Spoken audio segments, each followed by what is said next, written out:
코로나 있음에도 이렇게 오신다고 대단히 수고 많으셨습니다. 그래서 지난주에는 우리가 에스겔을 말씀을 나눴고요.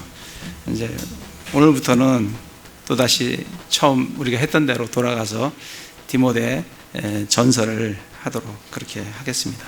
그래서 올해 좀 이제 우리 2개월 동안 쉬었기 때문에 디모데 전서하고 쭉 나가서 히브리서, 야고보서까지 올해 좀 하도록 그렇게 하겠습니다. 그리고 이제 우리가 이제 일주일에 이제 한 번을 하다 보면 굉장히 좀 이제 한 번 하는 게 좀 이제 굉장히 좀 말씀을 우리가 섭취하는데 양이 그렇게 많은 건 아니에요. 그래서 이제 코로나가 좀 끝나갈 때쯤 되면 이제 일주일에 예배를 오전, 오후 원래 하기로 되어 있으니까 오전에는 신약을 좀 하고 오후에는 구약을 이렇게 좀 하면 어떨까 좀 생각이 듭니다. 그래서 이제 구약을 하는데 지금 대언서부터 좀 하려고 그래요. 대언서라고 하면 호세아서부터 말라기까지 12권이 이제 소대언서고, 그 다음에 이사야서부터 예레미야, 에가, 다니엘, 에스겔, 다니엘 이렇게 5권. 그래서 모두 17권을 이제 오후 예배 때 해서 하면은 제 계획으로는 한 3년 반에서, 그러니까 지금부터 하면 이제 올해가 2020년도니까 2020년, 21년, 22년, 23년 말쯤 되면 우리가 대언서를 다 할 수 있으리라고 생각을 합니다. 그리고 이제 하다가 이제 좀 더 우리가 이 시간이 나고 하면 이제 수요 예배를 좀 하려고 해요. 수요 예배를 하면 수요 예배 때는 모세 오경을 좀 하려고 합니다. 모세 오경은 창세기, 출애굽기, 레위기, 민수기, 신명기 이렇게 되죠. 그래서 그것을 시작하면 그것도 한 3년에서 한 3년 반 정도 하면 될 것 같아요. 그러면 이제 우리가 못 다루는 게 역사서라는 게 있어요. 그 여호수아서부터 에스더까지 12권하고 그 다음에 시가서라는 게 있어요. 욥기, 시편, 잠언, 전도서, 아가서. 그 17권을 우리가 못 다루는데 그 17권은 정말 시간이 또 나면 요즘 보면 유튜브나 이 전산으로 하는 게 참 너무 잘 돼 있어요. 그래서 우리도 집에 계시면서 유튜브로 하든지 실시간 유튜브를 하든지 아니면 스카이페라는 게 있어요. 여러분 핸드폰만 갖고 있으면 그걸 좀 구축을 해서 일주일에 한 번 내지 2번은 저녁에 뭐 9시면 9시 정도쯤 되면 가장 좋은 시간을 정해서 그때는 모두 다 우리 교인들은 책상에 딱 앉으셔서 같이 말씀을 딱 펴고 일주일에 1시간에서 한 번이나 2번, 더 호응이 좋으시면 일주일 다 하셔도 좋고, 뭐 그래서 하루에 1시간씩만 시간을 내시면, 그렇게 하시면은 어떻게 되냐면 신구약 전체를 앞으로는 3년이면 우리가 전체를 지금같이 하는 것 같이 해서 3년에 볼 수가 있어요. 그래서 그렇게 해갖고 2023년까지 성경 전체를 한번 우리가 다 보고 그 다음부터는 3년마다 성경을 한 번씩 우리 형제자매들이 다 성경을 볼 수 있도록, 그래서 정말 하나님 말씀에 견고하게 굳게 서갈 수 있도록, 그래서 우리가 이 세상을 떠나기 전까지 모르겠어요. 저는 그렇게 하면 성경 한 5번 정도 하면 제가 하나님 앞에 갈 것 같아요. 그래서 정말 충분히 말씀을 충분히 접시하고 그 말씀 위에 분명하게 설 수 있도록 그렇게 좀 계획을 좀 하려고 합니다. 그래서 기도를 해주시고 열심히 함께 하나님 말씀에 우리가 깊이 들여지면 좋겠다 생각이 듭니다. 오늘 디모데 전서 보시면 4장을 보겠습니다. 디모데 전서를 이제 우리가 하면서 디모데 전서를 이제 좀 하다가 말았으니까 다시 한번 디모데 전서를 보시면 디모데 전서 1장은 디모데 전서는 사도 바울이 목회를 하게 되는 이 디모데에게 보내는 서신입니다. 그래서 목회 서신이라 그래요. 그래서 목회자들이 부지런히 읽어야 될 서신인데 사실 목회자들만 읽어서가 되는 건 아니고 정말 우리 형제 자매님들 모두 다 우리 교회는 사역자를 세우는 교회입니다. 그래서 정말 우리가 이렇게 말씀을 계속해서 나누는 이유는 형제 자매님들을 정말 사역자로 일꾼으로 세우기 위함입니다.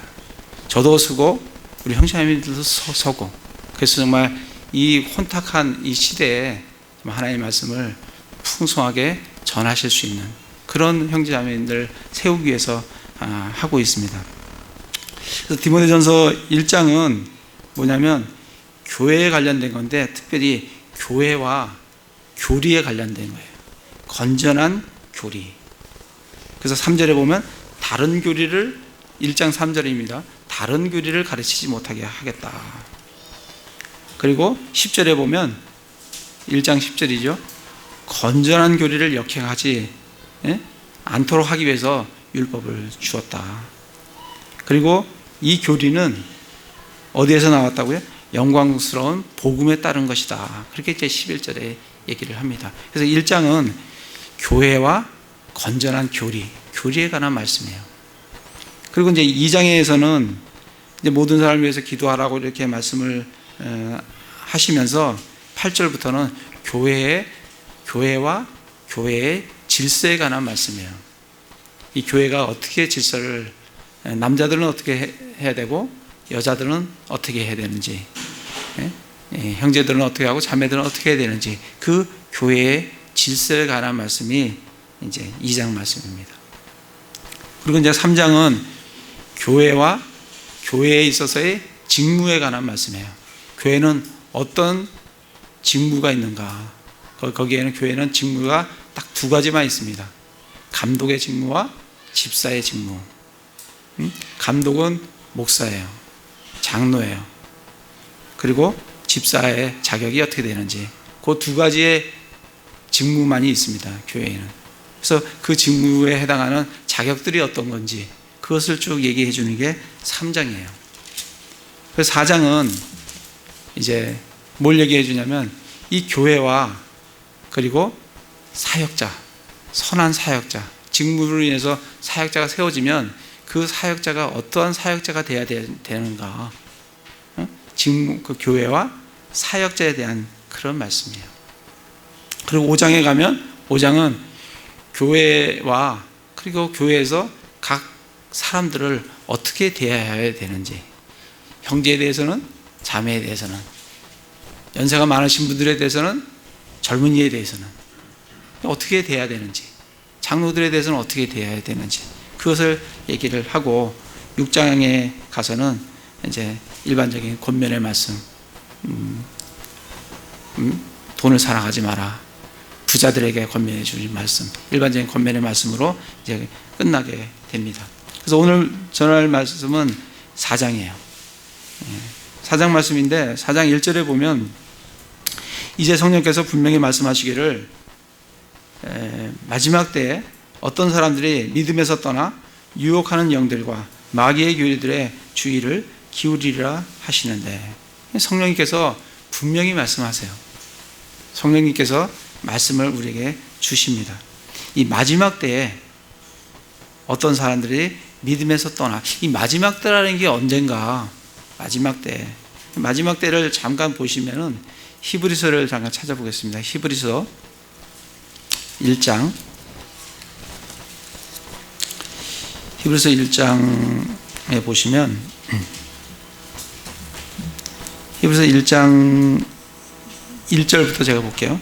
지나간 때에는 여러 시대에 다양한 방식으로 대언자들을 통하여 조상들에게 말씀하신 하나님께서, 지나간 때엔 구약 때를 얘기를 합니다. 지나간 때에는 하나님께서 다양한 방법으로 말씀을 하셨어요. 근데 이 마지막 날에는, 이 마지막 날들에는, 이 마지막 날들이 어디냐면 교회 시대를 성경에서는 마지막 날들이라 그래요. 그러니까 우리가 지금 마지막 날들에 살고 있어요. 예수님 오신 이후, 예수님이 십자가에 돌아가신 이유가 교회 시대가 열리는데, 그 교회 시대를 뭐라고 얘기하냐면 마지막 날들이라 그래요. 그 중에서도 우리는 마지막 때 중에서 마지막을 지금 살고 있어요. 마지막 교회 시대에서도 거의 지금 마지막을 우리가 달리고 있는 것을 보게 됩니다. 그래서 마지막 날들에는 자신의 아들을 통하여 우리에게 말씀하셨으며, 그러니까 마지막 때는 뭐냐면 하나님께서 누굴 통해서 얘기해요? 예수 그리스도를 통해서 말씀을 하신다고요. 그러니까 교회 시대를 얘기를 하는 거예요. 그래서 다시 디모데전서 와서 이 말씀하시기를 마지막 때에, 이 마지막 때에는 어떤 일이 일어나냐면 어떤 사람들이 믿음에서 떠나요. 믿음에서 떠나 유혹하는 영들과 마귀의 교리들의 주의를 기울입니다. 이 마지막 때가 되면 믿음에서 떠나는데, 이 믿음에서 떠난다는 게 뭐예요? 믿음은 어떻게 와요? 로마서에 보면 믿음은 들음에서 오며 들음은 하나님의 말씀으로 말미암는다 그랬어요. 그죠? 믿음은 들음에서 와요. 뭘 들어요? 하나님의 말씀을 들어요. 그 들음에서 오고 하나님의 말씀에 통해서 우리에게 믿음이 와요. 예수 그리스도의 믿음이 우리에게 옵니다. 그래서 믿음에서 떠난다는 얘기는 말씀에서 떠난다는 얘기예요. 말씀으로부터 믿음이 오는데, 믿음에서 떠난다는 얘기는 이 말씀에서 떠난다는 얘기예요. 그러니까 어떤 사람들이 믿음에서 떠나, 말씀에서 떠나서 뭐에 주의를 기울여요? 유혹하는 영들과 마귀들의 교리에 주의를 기울입니다.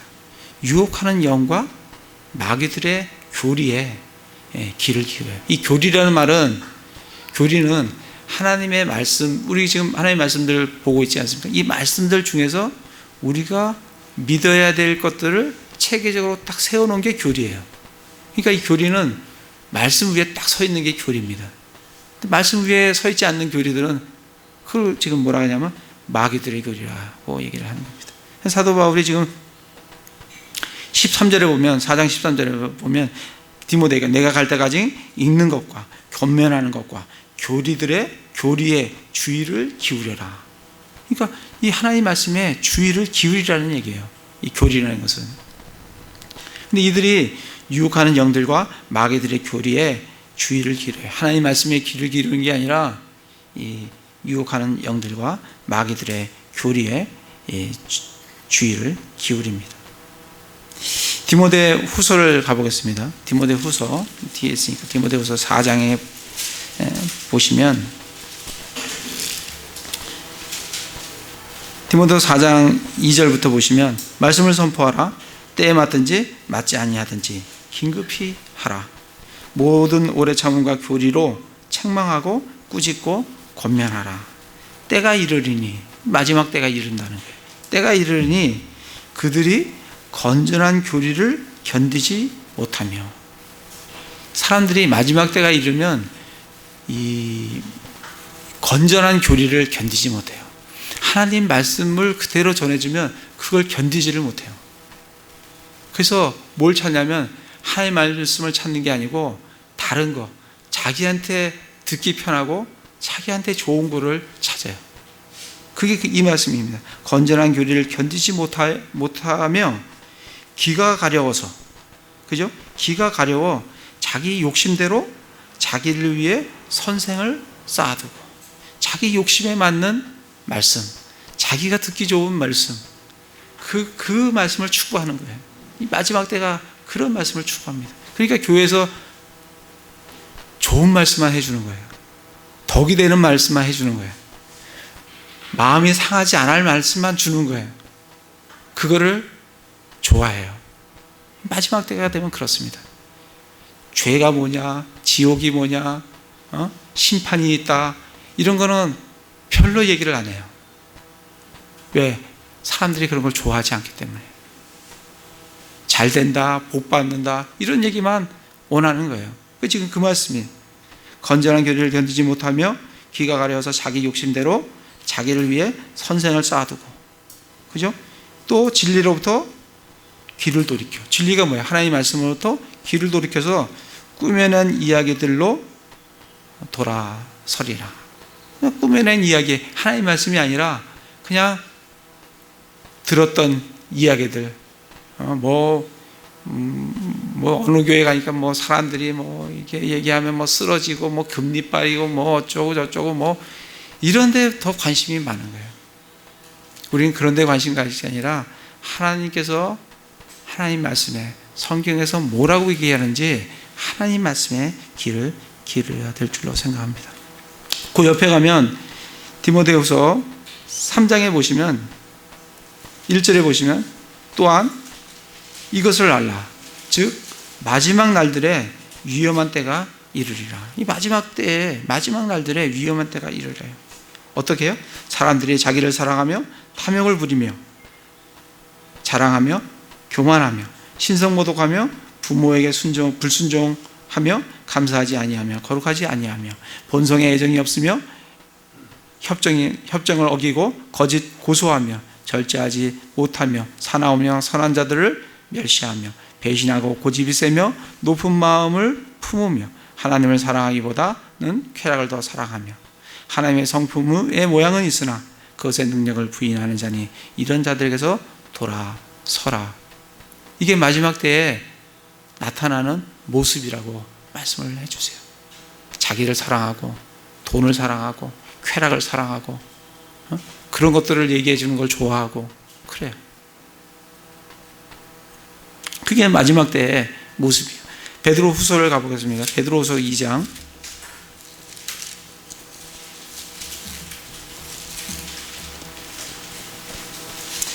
베드로후서 2장 1절 보면 그러나 백성 가운데 거짓 대언자들이 있었던 것 같이 구약시대에 이 거짓 대언자들이 많았습니다.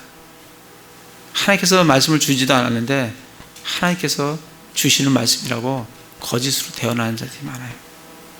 너희 가운데도 거짓 교사들이 있으리니.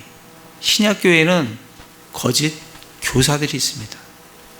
교회에 거짓 교사들이 많아요. 그러니까 우리가 이 말씀으로 잘 무장된 교사를 교회에 잘 세워야 됩니다. 그렇기 때문에 우리는 함께 말씀을 나누는 거예요. 이걸 지금 말씀을 함께 나누면서 말씀 위에 우리가 같은 동일한 말씀 위에 견고하게 서는 거예요. 그걸 통해서 나중에 저도 그렇고 여러 형제 자매님들이 교사가 되는 겁니다.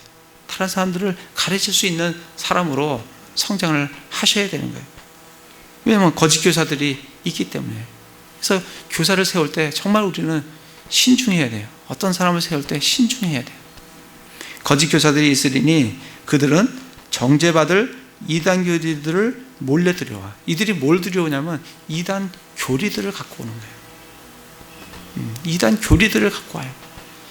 들어와서 심지어 자기들을 사신 주를 부인하기까지 하며 예수님이 우리를 위해서 십자가에서 우리를 죽으시고 우리를 위해서 사셨잖아요. 그 사신 예수님까지 부인한다고요. 그런 이단 교리들을 갖고 들어온다고. 누가요? 거짓 교사가. 그래가지고 어떻게 해요? 부인까지 하고 자기를 위해 부인까지 하고 자기들 위해 신속한 파멸을 가져오리라. 많은 사람들이 그들의 악한 길들을 따를 터인즉 그들로 인해 진리의 길이 비방을 받을 것이요. 오히려 하나님의 말씀을 따라가는 자들이 비방을 받아요. 그런 시대가 온다는 거예요. 그게 마지막 때라는 거예요. 그 거짓 교리들이 어떻게 되냐면 요한일서를 가보겠습니다. 요한일서 2장에 보시면 요한일서 2장 18절에 보면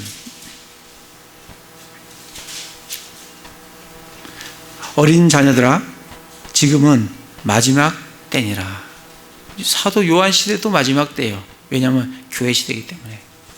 지금은 마지막 중에 마지막 때인 거예요. 우리도 교회 시대이기 때문에 마지막 때입니다.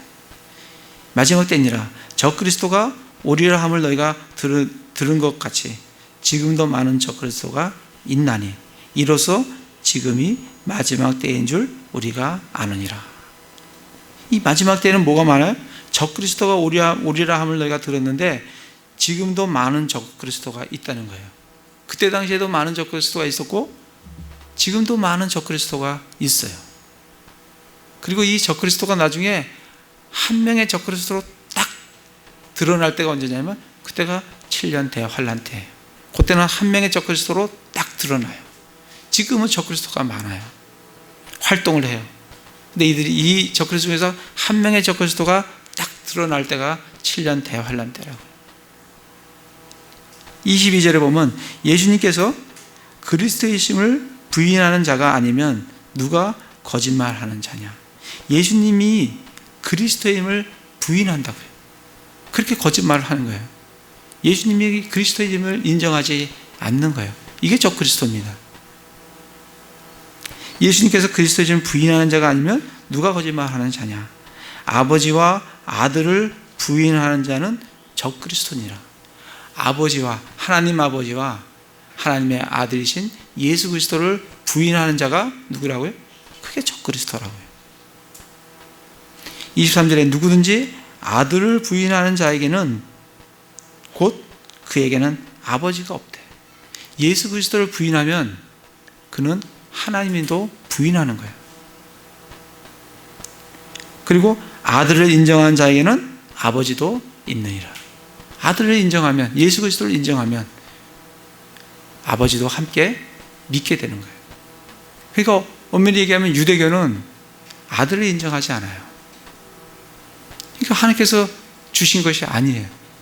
말씀하신 게 아버지와 아들 둘 다를 인정하셔야 돼요. 왜냐하면 마지막 날들에는 하나님께서 아들을 통해서 말씀을 하시기 때문에 그래요.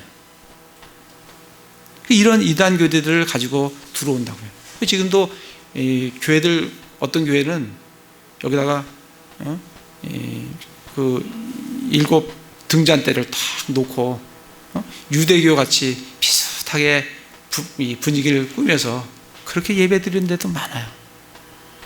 그게 메시아닉 주 같은 그런 교회들이 그런 유대교를 풍습을 따라서 교회와 믹스를 시켜서 그런 이단적인 그런 교회들이 많습니다. 그러니까 우리가 이 마지막 때에 정말 하나님 믿을 거는 우리는 하나님 말씀밖에 없어요.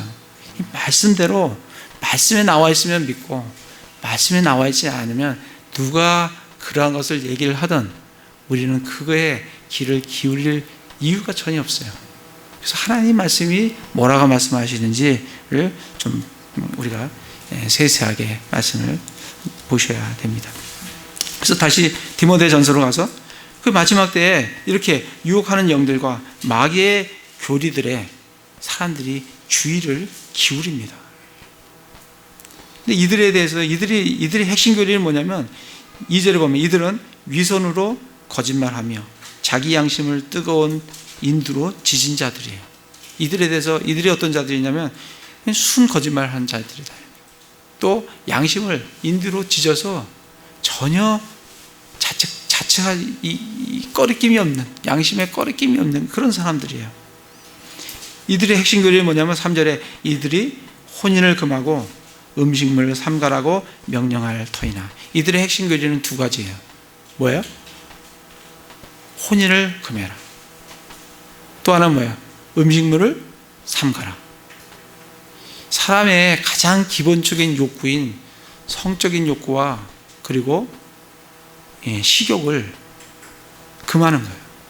그게 이들의 핵심 교리예요. 그런데 히브리서 13장 나중에 한번 찾아보세요. 13장 4절에 보면 뭐라 되냐면 결혼을 귀하게 여기고, 결혼은 하나님께서 우리에게 굉장히 소중한 것으로 주신 거예요. 그러니까 결혼을 하셔야 되는 거예요. 창세기에 남자가 부모를 떠나 아내와 연합하여 둘이 한 육체가 될지라. 그렇게 말씀하셨어요. 결혼은 귀한 거예요. 그런데 이 이단 교리들은, 이 마귀의 교리들은 뭘 얘기하냐면 결혼을 금해요. 우리 잘 볼 수 있지 않습니까? 어디가 그런 교리가 있어요? 불교가 그래요. 그죠? 또 어디요? 가톨릭 신부들 결혼 안 합니다. 그래서 그 결혼 안 하고 그걸 주체하지 못해서 온갖 성적인 잘못들을, 음행들을 범하고 있다고. 그게 바로 이단 교리들이에요. 그리고 음식물을 삼가라. 불교 웬만한 종교의 대부분에 들어가 있는 교리 중에 하나가 뭐냐면 음식물을 삼가는 거예요. 유대교가 삼갑니다. 또 뭐예요? 이슬람교도 삼가요. 불교도 음식물을 삼갑니다. 그런 마귀적인 교리들을 지금 말씀을 해주고 있어요. 그들의 핵심 교리는 그러한 교리예요. 골로새서 한번 가보겠습니다. 골로새서 2장에 보시면 2장 16절,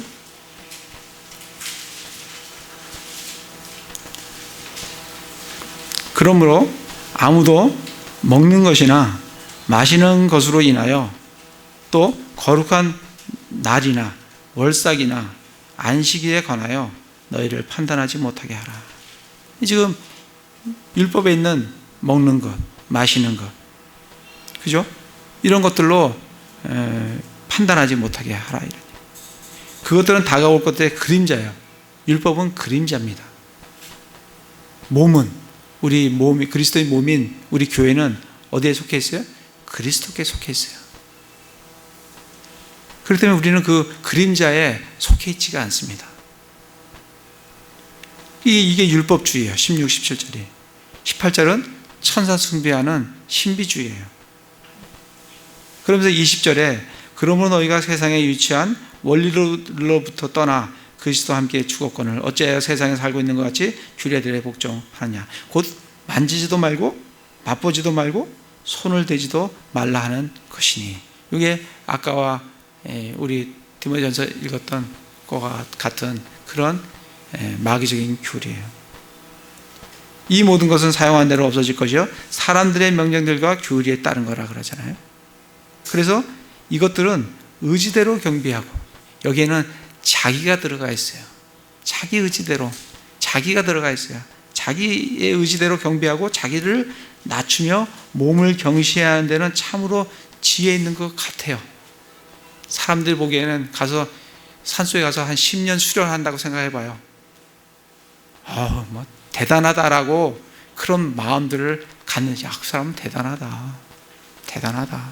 근데 여러분들 10년 아니라 20년을 가서 산속에 가서 수행을 하고 이 땅에 다시 내려와 보세요. 여러분 마음속에 욕심이 사라질 것 같습니까? 안 사라진다고. 그게 이 말씀이에요. 지혜 있는 것 같이 해서 뭐가 된 것 같은데 육체를 만족시키는 데는 아무 가치가 없어요. 육체의 욕구가 사라지지가 않아요. 그렇게 한다 했고 욕구가 사라지지가 않는다. 10년, 20년, 50년 죽을 때까지 면벽 수행을 해도 내려오면 똑같이 인간의 욕구는 그대로 있게 되는 그런 것으로서 우리 욕구가 사라지지가 않습니다. 지금 그 얘기를 지금 말씀을 해주고 계시는 거예요. 그러니까 이 마귀적인 교리는 그런 교리예요. 다시 디모데전서로 가겠습니다. 디모데전서 4장에 보시면, 그래서 마귀의 교리는 3절에 혼인을 금하고 음식물을 삼가라고 명령할 터인데, 음식물은 하나님께서 창조하사 진리를 믿고 아는 자들이 감사함으로 받게 하셨느니라. 하나님의 음식물은 하나님께서 창조하신 거예요. 그래서 진리를 믿고 아는 자들, 이 진리를 믿고 아는 자들이 누구예요?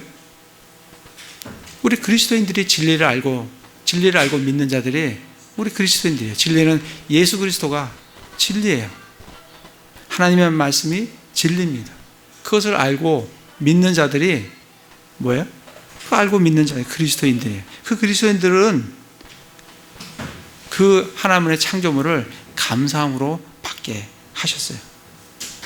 그래서 하나님의 모든 창조물은 선하고 감사함으로 받으면 거부할 것이 없어요.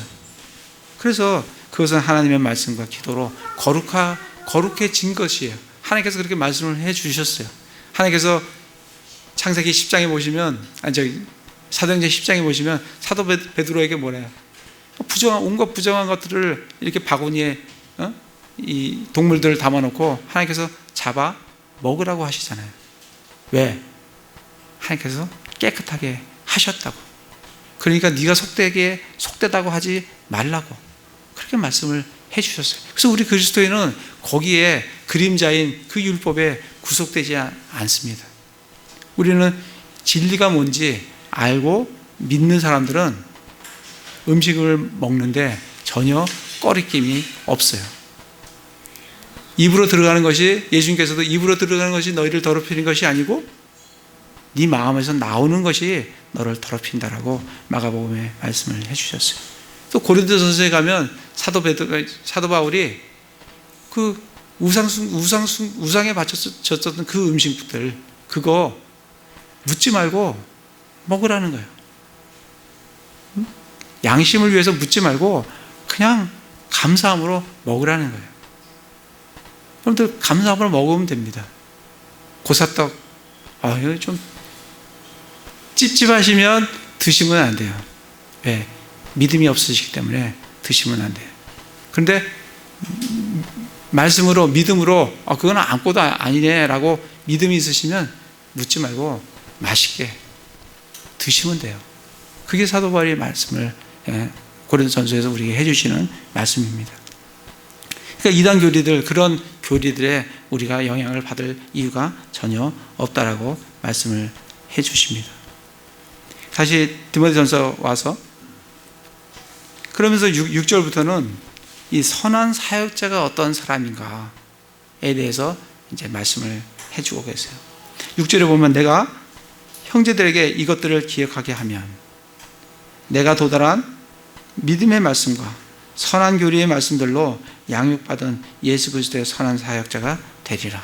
선한 사역자가 지금 해야 될 것이 6절 저부터 16절까지 쭉 나와 있는데, 첫 번째 할 게 뭐냐면 형제들에게 이것을 기억하게 하라는 거예요. 앞에 있는 것이 무엇이 건전한 교리고 무엇이 마귀의 교리고 악한 건지, 이런 것들을 올바르게 형제 자매들에게 정확하게 기억나게 해주라는 거예요. 그게 내가 형제들에게 이것을 기억하게 하면, 그 말씀이에요. 이 베드로 이 후서를 한번 가보겠습니다. 이 기억한다는 게 얼마나 우리에게 중요한지 몰라요. 베드로 후서 1장 12절부터 보겠습니다. 우리가 성경은 중요한 것을, 어떤 거는 계속 거듭해서 반복해서 얘기를 해요. 그래서 우리가 하나 좀 생각해야 될 게 뭐냐면, 자주 얘기한다고 해갖고 그걸 부담스러워 하시고 듣기 싫어 하시면 안 돼요. 왜냐하면 그만큼 중요한 거기 때문에 성경에서 반복하기 하는 거예요. 그래서 반복해서 나온 것은 반복해서 또 얘기를 해야 되는 겁니다. 베드로후서 1장 12절에 보면 베드로가 이렇게 얘기합니다. 그러므로 비록 너희가 이것들을 알고 있어요. 형제자매인데 알고 있어요. 현재 진리에 굳게 서 있을지라도, 진리의 하나님 말씀 위에 굳게 서 있어요. 그럼에도 너희가 항상 그것들을 기억하게 하는 일에 내가 게으르지 아니하리라. 그러니까 그렇게 굳게 서 있고 알고 있고 굳게 서 있어도 베드로는 뭘 게을르지 하게 안 한다고요? 계속해서 그걸 얘기하는 것을 게을르지 않고 하겠다는 거예요. 13절에도 보면 참으로 내가 이 장막에 있는 동안에, 이 장막이라는 게 뭐야? 내 육체, 이 육체 안에 거하는 동안에 너희가 기억하게 하여 너희를 일깨우는 것이 합당한 줄로 생각하노라. 이 장막에 있을 동안에 계속 하나님의 말씀으로 동일한 것들을 계속 얘기하는, 중요한 것들은 계속 얘기하는 것을 지금 합당하다는 거예요. 15절에도 보면 또한 내가 떠난 뒤에도, 자기가 죽은 후에도 너희가 항상 이것들을 기억할 수 있도록 내가 애쓰노라. 진짜 너희가 항상 이것들을, 사도 베드로가 떠나가서 다른 곳에 간다 할지라도 너희가 항상 이것들을 기억할 수 있도록 자기가 애를 쓰겠다는 거예요. 그러니까 우리는 계속해서, 중요한 것은 계속해서 반복하고 기억하고 그것이 우리 마음속에, 우리의 생각 속에 아주 고정되도록 아주 딱 견고하게 세워지도록 해야 된다라고 말씀을 해주고 계십니다. 빌립보서 3장 1절에도 보면 사도 바울이 뭐라고 얘기하냐면, 빌립보서 3장 1절입니다. 끝으로 나의 형제들아, 주를 기뻐하라. 너희에게 같은 것들을 쓰는 것이 참으로 내게는 부담이 되지 아니하며 너희에게는 안전하니라. 그러니까 사도 바울은 곳곳마다 항상 기뻐하라, 그걸 서신서마다 계속 적는 거예요. 한 번 적으면 되지 왜 이렇게 오래 많이 적나? 왜? 중요하니까. 기도해라, 교리에 침잠해라, 교리에 주의를 기울여라고 계속 서신서마다 적는 이유는 그게 중요하니까. 그렇게 지금 말씀하잖아요. 같은 것을 쓰는 것이 자기에는 부담스럽지가 않다는 거예요. 써도 지나치지 않다는 거예요. 그리고 우리에게는 안전하다는 겁니다. 그래서 반복을 하는 거예요. 그래서 다시 디모데전서에 와서 첫 번째 이 선한 사역자가 할 일은 뭐냐면, 이 중요한 교리들을 형제자매들이 잘 기억할 수 있도록 계속해서 리마인드 시켜주는 거예요. 계속 일깨워주는 거예요. 이 말씀. 그게 이 첫 번째 선한 사역자가 할 일이에요. 6절에 보면 내가 형제들에게 이것들을 기억하게 하면 내가 도달한 믿음의 말씀과 선한 교리의 말씀들로 양육받은 예수 그리스도의 선한 사역자가 되리라. 예수 그리스도의 선한 사역자는 뭐냐면 믿음의 말씀과 선한 교리의 말씀들로 양육을 받은 사람이에요. 선한 사역자가 어느 날 갑자기 툭 생겨나는 게 아니에요. 뭐로 양육받아야 된다고요? 믿음의 말씀과 선한 교리의 말씀들로 지속적으로 양육을 받아야 돼요. 그러니까 정말 하나님의 선한 사역자가 한 명이 이렇게 나오기는 많은 시간이 걸리는 거예요. 이 선한 사역자가 어디 대학교에서 나오는 게 아니에요. 무슨 박사학위를 가졌다고 이 선한 사역자가 되는 게 아닙니다. 신학교에서 나오는 것도 아니에요. 제가 최근에 어떤 분의 말씀을 좀 들었는데, 그분은 신학대학 지금 교수예요. 자기의 간증을 하는데, 자기는 모세오경을 전공했다 그래요. 모세오경 논문을 적는데 자기 담당 교수가 자기는 모세오경을 모세가 적었다고, 모세가 썼다라고 자꾸 논문을 내면 아니라는 거예요. 교수는 모세가 적은 게 아니라는 거예요. 뒤에 모세가 자기가 죽었는데 어떻게 적느냐는 거예요. 자기는 하나님 말씀에 여태까지 배운 게 하나님 말씀은, 그리고 하나님 말씀을 읽어보면 하나님 말씀은 모세가 적었다고 얘기를 하는데 왜 그걸 자꾸 안 적었다고 얘기하느냐. 그래서 신학 교수가 너 자꾸 그거 주장하면 너 내 밑에서 공부 못 한다는 거예요. 그래서 자기 논문 적을 때 교수하고 협의한 게 뭐냐면, 모세라는 말을 빼고, 자기는 마음속에, 그 교수도 알죠. 담당 교수도, 쟤는 모세오경을 모세가 적었다고 생각하는구나. 모세가 적지는 않지만 그분은 모세가 썼다고 생각 안 하는데, 그 교수는 그걸 합의하고 논문을 적었다 그래요. 신학교가 그렇게 가르쳐 줍니다. 그러니까 이 목사가 되는 게 신학교를 졸업했다고 되는 게 아니에요. 디모데전서 거기 보겠습니다. 디모데전서 3장 15절에 보시면 그러나 내가 오랫동안 지체하면 내가 하나님의 집에서 어떻게 처신해야 할지 내가 알게 하려 하노니 이 집은 살아계신 하나님의 교회요 진리의 기둥과 터니라. 교회가 뭐라고요? 진리의 기둥과 터가 교회예요. 그러니까 교회에서 하나님의 말씀을 가르쳐야 돼요. 교회에서 하나님의 말씀을 듣고 배워야 돼요.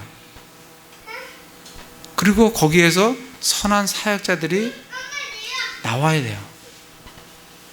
근데 지금 교회는 교회에서 그걸 길러내는 게 아니라 신학교 마친 사람을 그냥 데려와요. 그 사람이 어떤 교리를 갖고 있는지, 어떤 말씀의 배경들을 갖고 있는지, 정말 하나님의 진리의 말씀에 토대에 제대로 서 있는지 알지 못하는 상황 가운데서 그런 사람들을 세웁니다. 그런 사람들이 지금 교회를 하고 있어요. 우리 교회는 신학교를 나왔다고 해서 목회자가 되는 게 아니에요. 여기에서 지금 우리 교회에서 함께하는 사람들 중에 하나님의 말씀을 충분히 섭취하고 그 하나님의 말씀에 정말 온전히 양육받은 그 사람 가운데 목회자가 나와야 되는 거예요. 그게 하나님께서 말씀을 해주고 계신 거예요. 뭐 사도 바울이 무슨 신학교를 다녔겠습니까? 베드로가 뭐 신학교를 다녔겠어요? 하나님께서 주신 말씀을 부지런히 읽고 그 말씀을 자기 삶 속에 적용하면 어느 때 하나님께서 그를 사용을 하시는 겁니다. 우리는 열심히 하나님의 말씀을 열심히 배워가는 거예요. 그래서 선한 사역자는 그런 사람이에요. 기억하게 하고 믿음의 말씀과 선한 교리의 말씀으로 양육을 받는 거예요. 그런 사람이 되면 그런 어떻게 된다고? 예수 그리스도의 선한 사역자가 된다고요. 그 다음에 또 선한 사역자가 또 해야 될 일은 뭐냐면 7절에 보면 그러나 속되고 늙은 부녀들의 꾸며낸 이야기를 거부하고 이런 잡다한 이런 무슨 이야기들 뭐 그냥 요즘도 뭐 많잖아요. 이 성경에는 관심이 없는데 무슨 일루미나이트 뭐 프리메이슨 뭐 여러 가지 뭐 잡다한 얘기들이 많습니다. 거기에만 그냥 그거 얘기하면 눈이 번쩍 뜨여요. 하나님 말씀 얘기하면 졸고. 우리 하나님 말씀에 그 시간 있을 시간에 여러분들 한 자라도 한 장이라도 하나님 말씀을 부지런히 읽으십시오. 하나님께서 말씀하시는 게 그거예요. 그런데 거부하고 지금 디모데전서 앞으로 가보세요. 디모데전서 1장 3절에 보면 사도 바울이 마게도냐를 갈 때 에베소에 여전히 디모데를 머물게 했어요. 왜? 그들이 다른 교리를 가르치지 못하게 하도록 하기 위해서 디모데를 남겨놨다고요. 그게 다른 교리가 뭐냐면 꾸며낸 이야기와 끝없는 족보의 주의를 기르지 못하게 하려 함이었느니라. 이 말씀에는 관심이 없고 이런 데다가 그냥 관심이 많은 거예요. 그거 못하도록 하기 위해서 디모데를 남겨놓고 다른 교리를 전하지 못하도록 딱 남겨놓은 것을 볼 수가 있습니다. 그래서 선한 사역자는 그런 것들을 거부해야 돼요. 그런 얘기하면 그런 거 딱 잘라내고 하나님 말씀에 집중하셔야 돼요. 그리고 선한 사역자가 해야 될 건 뭐냐면 7절에 보면 도리어 하나님의 성품에 이르도록 스스로 훈련하라. 하나님의 성품이라는 게 뭐냐면 영어로 godliness예요. 예전에 이거를 경건이라고 번역을 했어요. 그러니까 경건이라는 얘기는 뭐냐면 godliness라는 건 뭐냐면 하나님의 속한 것, 성품도 될 수 있고 하나님의 것, 그게 godly. 하나님다움, 맨후드, 그러니까 사람다움, godliness, 하나님다움, 그게 경건이에요. 그게 godliness예요. 그걸 갖다가 어떻게 번역했냐면 하나님의 성품이라고 번역했어요. 그러니까 우리가 하나님답도록 우리 스스로가 훈련하라는 거예요. 선한 사역자가 해야 될 일이 그거라는 거예요. 자기를 하나님답게, 하나님의 다웁게, 하나님의 아들로서 하나님답게 그렇게 자기 자신을 스스로 훈련을 하라는 거예요. 시간이 많이 없어서 이게 하나님의 성품을 보면 우리가 어떻게 가질 수 있냐면, 하나님의 성품은 가서 진짜 산에 가서 면벽 수련을 10년 한다고 해서 하나님의 성품을 가질 수가 없어요. 사람은 육에서 태어나면 육의 성품을 갖습니다. 그게 아담의 성품이에요. 그걸 갖고 태어납니다. 내가 좋든 싫든 아담의 성품을 우리는 갖고 태어나요. 그럼 우리가 하나님의 성품을 어떻게 가질 수 있냐면, 그건 하나님에게서 태어나면 돼요. 사람에서 태어나면 육신의 성품을 갖듯이 우리가 하나님의 성품을 가지려면 어떻게 해야 돼요? 하나님에게서 태어나면 돼요. 그래서 요한복음 1장 12, 13절에 영접하는 자 곧 그 이름을 믿는 자에게는 하나님의 아들이 되는 권능을 주셨고, 이거는 육정으로나 혈통으로나 나지 아니하고 하나님에게서 난 자들이니라. 그러니까 하나님에게서 태어나면 우리는 하나님으로부터 하나님의 성품을 가지고 태어납니다. 그러니까 우리가 정말 죄인이잖아요. 죄인이라 할지라도 우리가 예수 그리스도를 믿고 예수 그리스도를 믿고 하나님의 자녀가 되면 우리에게는 하나님께서 하나님의 성품을 우리에게 주신다고요. 그래서 요한복음 3장 3절에도 보면 너희가 거듭나지 아니하면 하나님의 왕국을 볼 수 없느니라. 너희가 거듭나지 아니하면 하나님의 왕국에 들어갈 수 없느니라. 중요한 건 거듭나는 거예요. 거듭날 때 우리는 하나님의 성품을 갖게 됩니다. 야고보서를 가보겠습니다. 야고보서 1장에 보시면 하나님께서 계속해서 우리에게 이런 말씀을 하세요. 야고보서 1장 18절에 보시면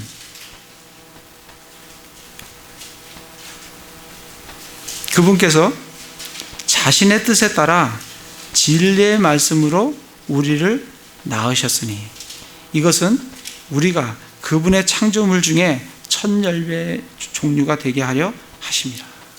하나님께서는 자신의 뜻에 따라 하나님의 진리의 말씀으로 우리를 낳으셨어요. 하나님은 계속해서 우리를 낳으셨다고, 우리는 태어났다고, 하나님께서 태어났다고, 하나님 우리를 낳으셨다라고 계속 말씀을 하세요. 그럼 뭐로 낳으셨다고요? 진리의 말씀으로 낳으셨다고요. 우리의 마음이 밭이에요. 이 밭에 진리의 말씀이 떨어져요. 그 진리의 말씀에 내가 올바르게 믿음의 반응을 하면 예수 그리스도의 믿음이 내 안으로 오게 돼요. 그게 믿음은 들음에서 오며 들음은 하나님의 말씀으로 말미암았느니라. 들어와요. 우리는 그 믿음으로 말미암아 우리의 영은 살아나요. 거듭난다고요. 우리의 혼은 구원을 받아요. 그리고 우리의 몸은 예수 그리스도의 몸같이 영광스럽게 부활을 할 겁니다. 그렇게 이제 말씀을 해주고 계시는 거예요. 그래서 말씀으로 우리를 낳으셨다. 한 절 더 찾아보겠습니다. 베드로전서 1장 23절.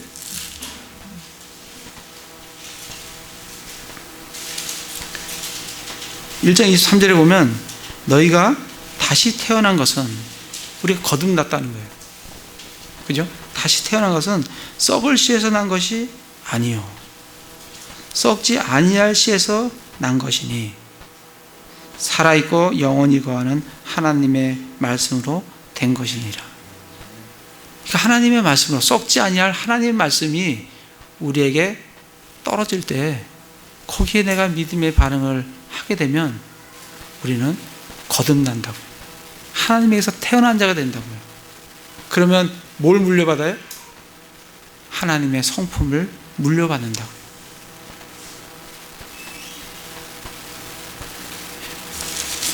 베드로 후서를 한번 가보겠습니다. 베드로 후서 1장 3절, 4절. 여기 보시면 우리를 부르사 영광과 덕에 이르게 하신 분을 아는 것을 통해, 우리를 부르시고 영광과 덕에 이르게 하신 분이 하나님과 우리 주 예수 그리스도십니다. 그분을 아는 걸 통해 우리가 믿어서 알게 되는 거죠. 통해 그분의 신성한 권능이, 하나님과 예수 그리스도의 권능이 생명과 하나님의 성품에 속한 모든 것을 우리에게 주셨도다. 우리가 예수님을 알고 믿게 되면 어떻게 된다고요? 생명을 주실 뿐만 아니라 하나님의 성품에 속한, 경건에 속한, 하나님다움에 속한 모든 것을 우리에게 주신다고요. 우리가 그걸 소유하고 있다고요. 예수 그리스도를 믿는 사람은 그 하나님의 경건의 성품을, 하나님다움을 가지고 있습니다. 그게 지금 3절 말씀이에요. 그래서 4절에 하나님의 본성에 참여하는 자가 되게 하려 함이라. 그래서 5절부터 열심을 다해서 그 갖고 있는 그 하나님의 본성, 그 경건을 어떻게 하라고요? 드러내라는 거예요. 어떻게?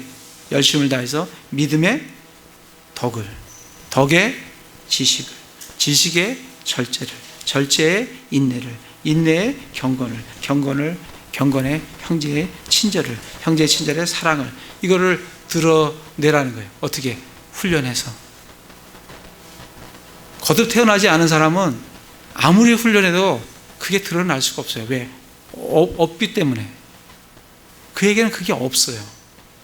예수 그리스도를 믿는 사람에게 하나님의 성품이 우리에게 주어진다고요. 그 사람이 그걸 훈련하면 그 성품이 드러나요. 그게 디모데전서 아까 말씀하신 대로 뭐라고요? 도리어 하나님의 성품에 이르도록 스스로 훈련해라.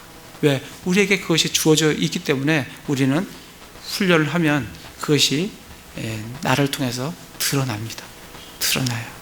그걸 하라는 거예요. 왜냐하면 그렇게 훈련하는 게 대단한 유익이 있다는 거예요. 그게 8절 말씀이에요.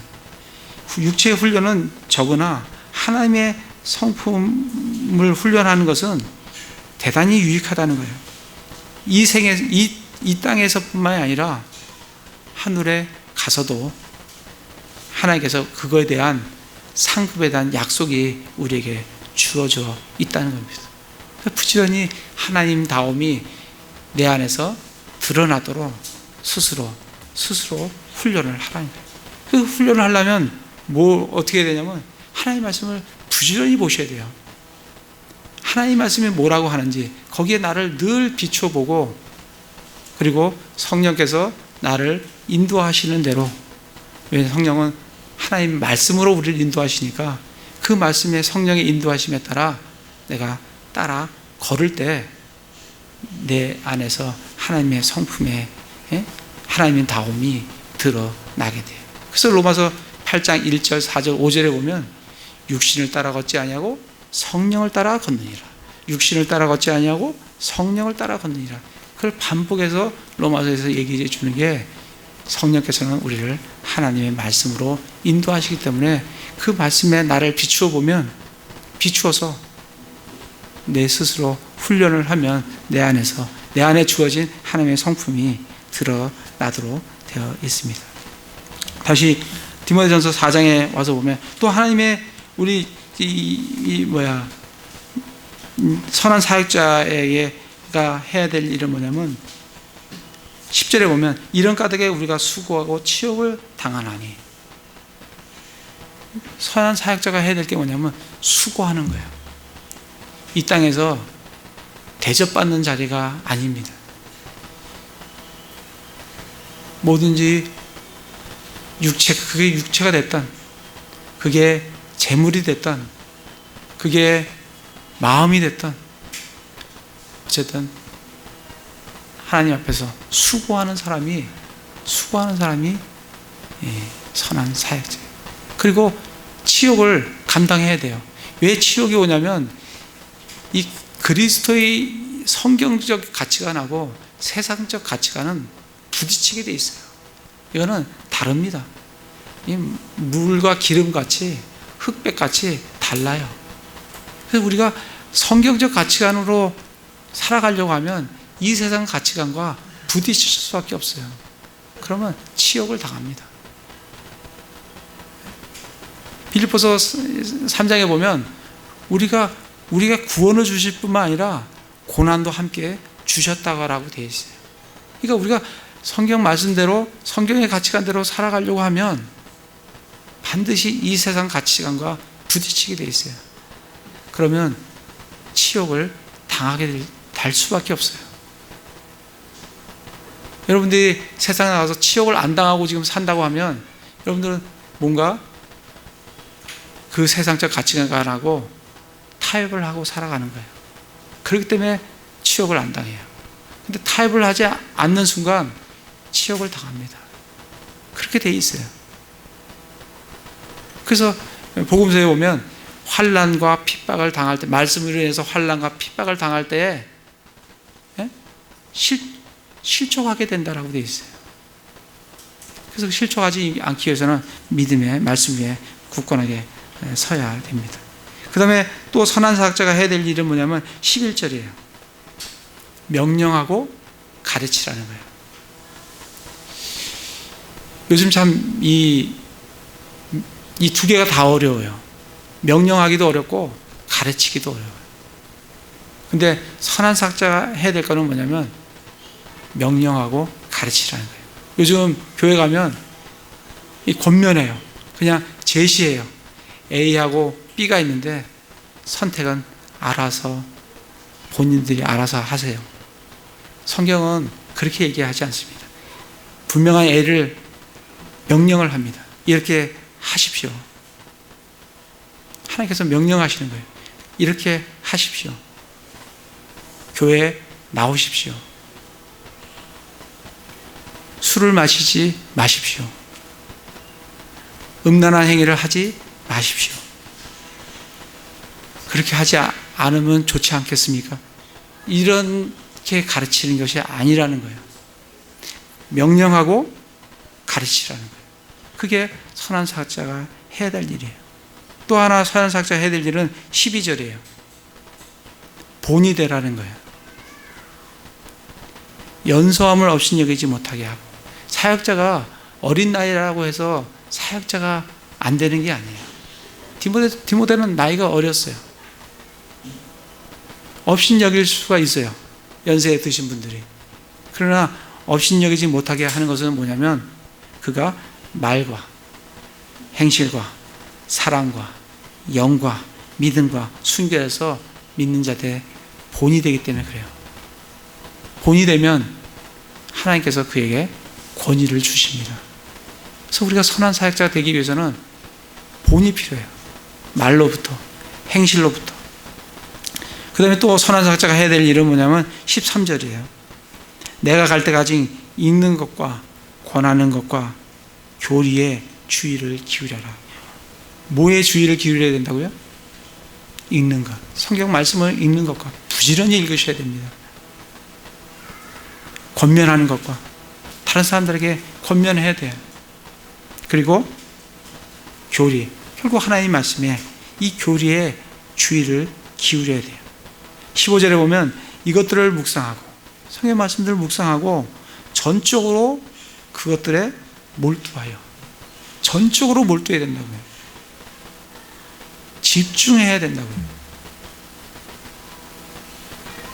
몰두하여 유익 얻은 것을 그렇게 몰두하면 풍성한 정말 하나님께서 깨달음을 주십니다.